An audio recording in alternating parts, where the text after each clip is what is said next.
Senator, always good to have you. What essentially Cuban was saying is the longer this drags on, this stimulus measure, the more problematic it's going to be. Do you have a feeling this stimulus measure with the sudden issues that have come up over what's to be included, unemployment benefits, et cetera, is going to have a bumpy ride?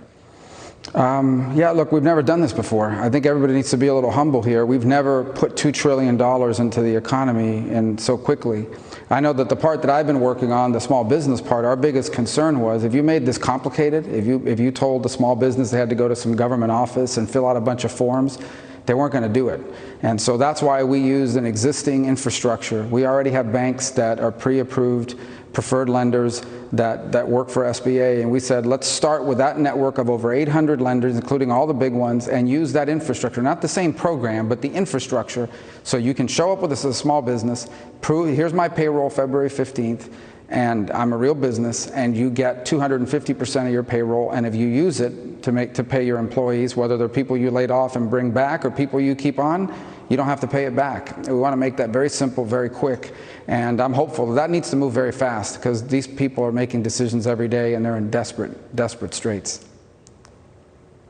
That does have broad bipartisan support, Senator, to your credit. This more sticky issue of how generous to make those unemployment benefits has reached a point where a lot of Republicans have been arguing that they think it's so generous that there's nothing to compel someone receiving those benefits from looking for a job when all of this dies down.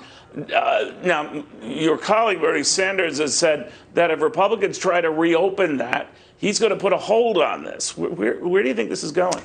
Well, first of all, I think it's important, what we need to determine around here is what was the intention? Was the intention for people to make more than they would at the job they lost? Because a lot of people are saying that wasn't the intention, this might just be a drafting error. So if it's just a drafting error, that's surmountable. If it's not a drafting error, then yeah, I think it's going to be a lot of problems. I will tell you my personal view is we are probably not going to have this problem. If you look at the states like Florida right now, these unemployment systems that this is going to be distributed through are not set up to handle 20–25% unemployment. Just the sheer volume. You can't get your phone calls answered, the websites are crashing. Not because these states did anything wrong, but I don't think any state in America has built an unemployment system set up to handle that volume of claims, which is on its way. So that's to me why it's so important that small businesses have this money available so they can hire people, they can keep them from going on unemployment, and they can bring them back, which is where I think most of these people would rather be. Do you think, Senator, the president has a point to say that maybe by Easter, a few weeks from now, that's a good time to revisit these stay-at-home rules and other things and start unwinding? Do you think that's too soon? About right? What? Well, first of all, the White House has been issuing guidance. It's the stay-at-home directives are coming from the state and local level. They aren't coming from the federal level. The federal level is issuing guidance. And so that's who's going to make the decisions about when this ends and when it doesn't. My second point is I would love for this to be over by Easter, but I think that needs to be decided on a number of factors. How much have we built up our capacity to handle new cases if there's a new surge? Are we now able to test people so we can effectively quarantine them so they don't infect others, including their own family? Are we set up to test every senior and protect seniors so we don't have outbreaks in nursing homes and retirement communities? Have we made any advances on antivirals? I think 3 weeks is too quickly to expect treatment options to be available that fast. And how fast is the infection rate going? At the end of the day, this is pretty straightforward.